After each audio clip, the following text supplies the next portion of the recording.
കാണാൻ പറ്റുന്ന എല്ലാവരും കോമൺ ആയിട്ട് യൂസ് ചെയ്യുന്ന ഒരു ഹെയർ സ്റ്റൈലാണ്. ഫസ്റ്റ് നമുക്ക് സെൻറ്റർ പാർട്ടീഷൻ എടുത്ത് മുടി എല്ലാം കൂടി ഒരു ബൺ വെച്ച് കെട്ടാം.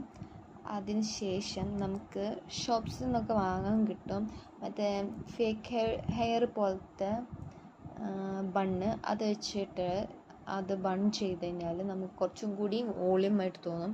അത് കഴിഞ്ഞ് നമുക്ക് മുല്ലപ്പൂ വയ്ക്കുക. ഈ മുല്ലപ്പൂ ഫേക്കാണ് കേട്ടോ. അത് വെച്ച് കഴിഞ്ഞിട്ടുണ്ടെങ്കിൽ നമുക്ക് ഇതേപോലത്തെ ബൺ ഹെയർ സ്റ്റൈൽ സാരീസിനൊക്കെ അടിപൊളിയായിരിക്കും. അതുപോലെ സെക്കൻഡ് ഹെയർ സ്റ്റൈൽ വെച്ചിട്ടുണ്ടെങ്കിൽ നമുക്ക് സെൻറ്റർ പാർട്ടീഷൻ തന്നെയാണ്. ഓരോ ലെയർ ഫ്രണ്ടിൽ നിന്ന് എടുത്ത് ഇതേപോലെ ട്വിസ്റ്റ് ചെയ്തിട്ട് ഒരു സ്ലൈഡ് വെച്ചിട്ട് അത് നന്നായിട്ട് സെക്യൂർ ചെയ്ത് വെക്കാം. അതിന് ശേഷം മുല്ലപ്പൂ താഴെ നിന്നാണ് വെക്കുന്നത്. മുടിയുടെ താഴെ നിന്നെടുത്ത് മുകളിലോട്ട് പിൻ ചെയ്ത് വയ്ക്കുക. അപ്പം നല്ലൊരു ഭംഗിയുണ്ടായിരിക്കും ബാക്ക് സൈഡിൽ കാണാൻ. ഇതാണ് രണ്ടാമത്തെ ഹെയർ സ്റ്റൈൽ. അപ്പോൾ എല്ലാവരും ഈ 2 ഹെയർ